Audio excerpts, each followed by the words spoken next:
You think the ego that once manipulated your life is under control now. You've studied it, named it. You've read the language of wounds, shadow parts, inner protectors. You don't react like you used to. You speak calmly now. You set boundaries. You leave quietly when things don't feel right. And somewhere inside, there's a quiet sense of certainty. I've outgrown that version of me. Maybe even, I've integrated. But something still doesn't sit cleanly. You say the right things, but walk away heavy. You stay composed, but still collapse under pressure. You've stopped screaming, but still flinch when it matters most. Why? Because what you call growth might just be a more elegant form of self-preservation. Your new language, so fluent, so grounded, may not be expression. It may be insulation. Your boundaries, your stillness, your clarity, they might be curated. They might be masks. Not because you're a fraud, but because the ego didn't vanish. It evolved, and it learned to survive without being seen. The ego doesn't surrender. It performs defeat, just convincingly enough to survive it. You say, "This is myself," but what if that too is a disguise? What if the voice you call authenticity is just your most refined performance? Or, if you know Carl Jung, what if the mask you're wearing now is what he called the persona, the constructed identity built to protect your coherence in public, polished over time until even you forget it's not your core? You don't hear your ego anymore because it sounds like wisdom, but it hasn't surrendered. It's just been promoted. And the self, it hasn't disappeared. It's just been waiting, quiet, behind the curtain. You think you've outgrown your defenses because you can name them, because you've integrated them, because you've watched them burn. But the most advanced defenses don't burn. They survive the fire. They memorize your awakening. They learn your words. And they return refined. This video isn't about the defenses you used to recognize. It's about the ones you now mistake for wisdom, the ones that speak like boundaries but are actually retreat, the ones that wear your healing tone but still flinch when you're not understood. These are the post-shadow defenses, the ones that don't look like denial. They look like sovereignty, and there are 7 of them. You'll meet each one. One might sound like your voice. One might feel like your way of leaving. One might explain why you still collapse, just more elegantly than before. If this is your first time here, you may want to pause and watch the last video. You don't lie to others. You lie to protect the identity you built to survive. It breaks down the foundation, but it's not required. What matters now isn't what you've already named. It's what you still perform. Because if the ego survived your awakening, it's not hiding anymore. It's speaking in your language. And no one questions it because it sounds like growth. You didn't escape your ego. You just taught it new language. It used to yell. Now it speaks gently. It used to panic. Now it pauses with grace. You think you've transformed because the chaos stopped. But the ego doesn't care about chaos or calm. It only cares about survival. And survival evolves. Once you've done enough self-work, the ego upgrades. It stops collapsing under pressure. It starts curating your presence. It stops denying your wounds. It turns them into your narrative. It doesn't perform dysfunction. It performs healing. And you call it clarity. This is the moment most people stop evolving, when their ego starts performing their insight. When the mask no longer looks like defense, it looks like growth. It sounds like boundaries. It mimics sovereignty. Carl Jung warned us, the ego reshapes itself at every stage of development, especially after awakening, especially after shadow work. One does not become enlightened by imagining figures of light, but by making the darkness conscious. And once the self begins to emerge, the persona doesn't dissolve. It strengthens. It polishes itself with everything you've learned and presents itself as integration. You think you're expressing your truth, but what you're expressing is still structure, still loyalty to a self that once survived, and still fears irrelevance without performance. These aren't the defenses you learned about in your first psychology course. They're not denial, not projection, they're not primitive, they're evolved. These are the defenses of the post-shadow ego. The ones that don't scream, the ones that wear your voice. You don't recognize them because you call them growth, but they are still defense, just quieter, cleaner, deadlier. James Hillman once said, "The shadow is not a concept, it's an experience." And these defenses, they're not ideas. They're practiced avoidance, masquerading as awareness. You think you've outgrown reactivity, but maybe you've just ascended into superiority. Defense 1, the superiority reflex. You don't react anymore. You stay calm, detached. You feel above the drama. You call it regulation, but it's insulation. You hover over the emotion, not because you've transcended it, but because you're afraid of re-entering it. This isn't maturity, it's elevation as avoidance. You didn't outgrow the pain. You just started judging those who still feel it. You call it discernment, but it may just be a strategic retreat. Defense 2, the boundary withdrawal. You know your boundaries now. You walk away fast, but it's not discernment, it's retreat. You're not protecting your peace. You're protecting your mask. You use spiritual language to exit complexity. You call it sovereignty, but it's fear dressed in clarity. You didn't set a boundary. You fled and wrote it down like a victory. You speak of peace, but what if your stillness is just frozen silence? Defense 3, the freeze rebranded as peace.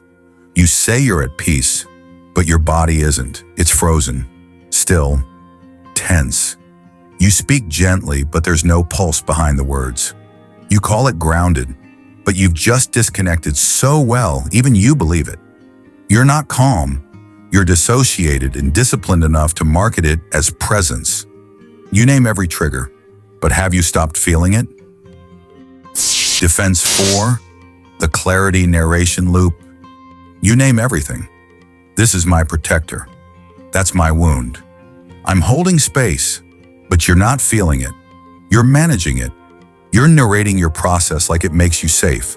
Like naming the fire means you won't burn. You've turned self-awareness into performance, and you think that's healing. It's not, it's choreography. You wear healing like a badge, but would you still exist without it? Defense 5, the healing identity fixation. You've made growth your identity. You used to need approval. Now you need evolution. You can't stop moving, because if you stand still, the silence might ask you who you are without your story. You don't chase love anymore. You chase transformation. You don't seek validation. You seek the next version. Not to become whole, but to stay coherent.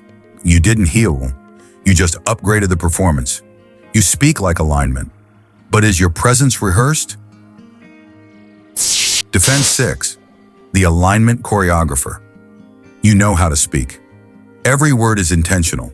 Every pause curated. You sound awake. But it's not presence, it's control. You don't speak to connect. You speak to stay safe. You're not in flow. You're in rehearsal. You didn't become aligned. You became unreadable. You didn't embody the self. You silenced the chaos until no one could see the tension. You guide others to the mirror. But when did you last look? Defense 7, the mirror projection. You help others now. You hold space. You reflect with precision. But you haven't turned that mirror around in months. You became the safe one, the guide, the seer. And the moment someone tries to touch your inner world, you redirect. You call it service. But it's avoidance. You're not holding space, you're holding distance. And you're doing it with elegance. So now, pause. You've seen them all. 7 forms of protection that don't look like fear. They look like growth. They sound like your voice. But they're not yourself. They're survival, upgraded, still managing, still performing, still holding your truth hostage behind perfect timing, elegant silence, and the polished mask of clarity. So ask yourself, which one is yours? Not the loud one, the fluent one, the one that doesn't scream anymore because it learned your tone, the one you built with love, precision, and strategy. but never questioned. That's how the evolved ego hides. It doesn't resist your healing, it speaks it. You still freeze, not because you're unaware, but because your nervous system still remembers the version of you that had to stay small to survive. You still over-explain, not because you're unclear, but because some part of you still believes that clarity will buy you safety. You still collapse, quietly, elegantly, after moments of confrontation. Not because you're fragile, but because your ego is still guarding the architecture of coherence. You think you've grown, and maybe you have, but if your identity still depends on being seen as healed, evolved, or articulate, then the ego hasn't surrendered, it's just become fluent. This is the final disguise. The ego doesn't block the self, it performs it. It watches your awakening. It memorizes your insights. And then it stands in your place, well-spoken, emotionally literate, entirely untouched. Carl Jung warned us, the psyche repeats what it doesn't integrate. He said, until you make the unconscious conscious, it will direct your life and you will call it fate. And most people never stop repeating because the mask is too useful. It keeps you legible. It keeps you relevant. It keeps you seen as sovereign, even when your truth is hiding behind your performance.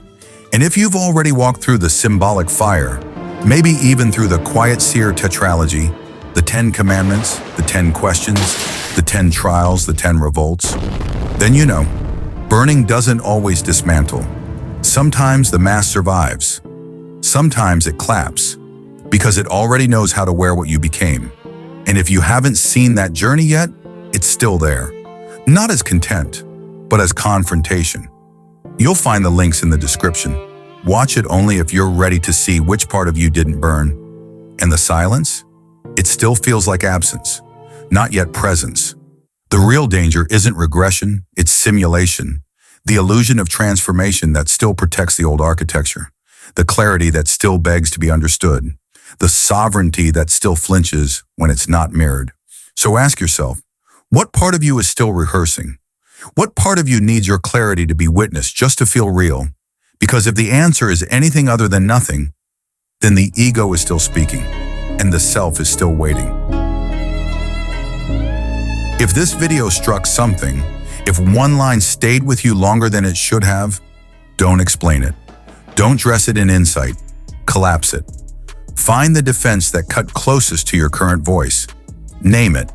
Not for recognition, not for resonance, not to be seen. Name it to stop hiding behind it. This isn't a space for stylized reflection. It's a space for psychological demolition. You're not here to refine the mask. You're here to watch it fall, not to become better, but to stop being managed. If you're still following voices that make your ego sound enlightened, this isn't your channel. But if you're ready to dismantle the architecture of coherence that still edits your tone, then subscribe. Not to belong, but to confront, to deconstruct, to remember what it feels like to speak without armor and still exist. The final lie isn't, I'm fine. It's, I've already integrated. It's the calm, polished voice that knows the terms, still flinching in silence when no one reflects it back. It's the sovereign mask that says all the right things, just to avoid the raw ones. The truth is, you don't need a better version of yourself.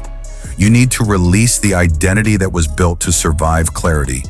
You've walked through the fire, but if you still speak from a place that needs recognition, alignment, and control, then the ego didn't die.